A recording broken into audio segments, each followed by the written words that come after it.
நம்ம இப்போ previous year question பேப்பர்லேருந்து ஒரு ரேஷியோ பேஸ் பண்ண ஒரு சம் தான் பார்க்க போகிறோம். ஸோ இங்கே என்ன பண்ணுறாங்கன்னா ₹1600 வந்து பி அண்ட் கியூ வந்து ஸ்ப்ளிட் பண்ணிக்கிறாங்க. என்ன ரேஷியோவில் அவங்க பிரிச்சுக்கிறாங்கன்னா 5:3 ரேஷியோவில். இப்போ நம்ம என்ன கண்டுபிடிக்கணும்னா கியூவோட ஷேர் என்ன அப்படின்றத கண்டுபிடிக்கணும். பண்ணலாமா? Okay. So first P Q இவங்களோட மொத்த அமௌண்ட்டுன்னு பார்த்தா ₹1600. அதே மாதிரி உங்களோட ரேஷியோ 5:3. ஸோ இது ரெண்டையும் ஆட் பண்ணோன்னா 5 + 3 8 வருது. ஓகேவா? ஓகே. ஸோ இப்போது மொத்த அமௌண்ட்டை 8ஆக பிரிச்சுக்கிறாங்க.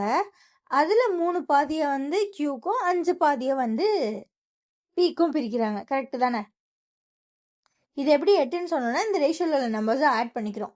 ஸோ இந்த மாதிரி பிக்யூ ஏதாவது ஒரு 2 பேரோடது கொடுத்துட்டு ரேஷியோ கொடுத்துருந்தாங்கன்னா ஃபஸ்ட்டு அந்த ரேஷியோவை ஆட் பண்ணி வச்சுக்கோங்க. அதுக்கடுத்து என்ன பண்ணணும்னா மொத்த நம்பர் எவ்வளோ 1600 அதை 8ஆல் டிவைட் பண்ணிட்டு என்ன சம்மோ அதாவது இந்த ரேஷியோவோட சம் டிவைட் பண்ணிட்டு யாரோட ஷேர் வேணுமோ அவங்களோடதால மல்டிப்ளை பண்ணுங்க.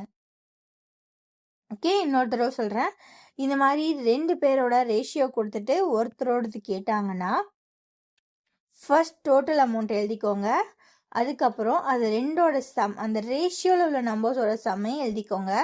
மொத்த அமௌண்ட்டை அந்த ரேஷியோவில் வர சம்மால் டிவைட் பண்ணிட்டு யாரோட ஷேர் வேணுமோ இப்போ நமக்கு கியூவோட ஷேர் ஸோ அவங்களோட ஷேரால் மல்டிப்ளை பண்ணுங்கள். ஓகேவா? ஸோ அப்புறம் கேன்சல் அவுட் பண்ணிங்கன்னா ஆன்சர் கிடச்சிடும். 1 8 are 8, 2 8 are 16, 2 0. ஸோ 200 × 3 600. அவ்வளோதான். ஆப்ஷன் பி தான் ஆன்சர். ₹600. கியூவோட ஷேர் என்ன? 600.